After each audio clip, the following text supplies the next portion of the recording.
pumapasok sa aking isipan, nakakamiss kayo. Salamat, Tito Boy. Oh, galing, galing. Kumusta kayong dalawa? Ira, Tito Boy, my life has changed. English yun. Kung umaano din, nakapunta ka lang ng Australia, nakapag-English. Hindi ka naman ganyan kanina. No, Tito Boy, ako po happy and contented sa life ko ngayon. sarap, no? Sarap na Happy feeling. and contented. Ikaw, Sugar. Sobrang saya. Sa 2 kids ko, talagang nag-focus ako na sila yung magiging mundo ko. Yes. Happy. Happy at kontento. Kasi kapag hindi ka kontento sa buhay mo, hindi ka magiging masaya. Right. Saka nung time na sex bomb kami, Tito Boy, andun yung fear namin na ano mangyayari sa future natin pag tumigil tayo sa sayaw. Ngayon, ano na ang tanong? Wala na. Happy na. Kumbaga, ready kami sa future na. Yes. Ready na kami sa future at present. At ang yaman. Yaman. Ay, wala po Pakita to. natin. Pakita natin, Ayoko, Sugar. napansin mo, Tito Boy, ayoko nga pakita. Kasi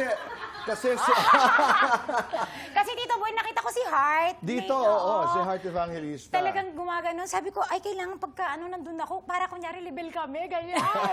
Oo. 9 million yun. Ito po, 25. 25 pesos. Sandali lang. Noong kataasan talaga ng sex bomb, ano yung hindi niyo malilimutan na karanasan pagdating sa mga fans? The wildest, the craziest thing. Kasi pag yung ibang fans namin, dahil mabait kami sa mga fans namin, tinitreat namin sila na parang pamilya at friends namin. So, yung iba sa kanila kasi parang nag-take advantage. Tapos, yung iba naman, nangyayari sa sitwasyon na kunwari may performance kami, umaabot na sa hipuan, yung mga ganun.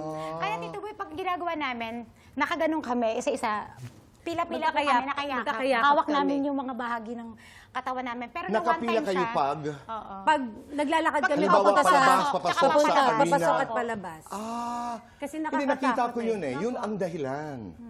Alright. And then, pero, wala namang panahon na. Kasi ngayon, sa mga kaganapan, yung nangyari kay Cardi B sa Las Vegas, at ang dami pa, di ba? Yung nawawala na yung demarcation between performers at saka fans. Yes. Binabato, Opo, pumapasok totoo. sa Totoo entablado. Nawala na yun eh. Yung parang, I don't think a lot of performers now Yung feel wall safe. na- Wala na. Yes, opo. Na nagpa-perform kami for them, hindi para ganunin Oo, nila. bastusin or ano. Oo. Ayun, yun po, napanood ko yung binato po siya, tapos binato niya rin Right, yung ano po. oo. Ayun po, kung anong tinanim mo, yun yung aanihin mo, kaya binalikan din po siya, di ba? Inano Oo.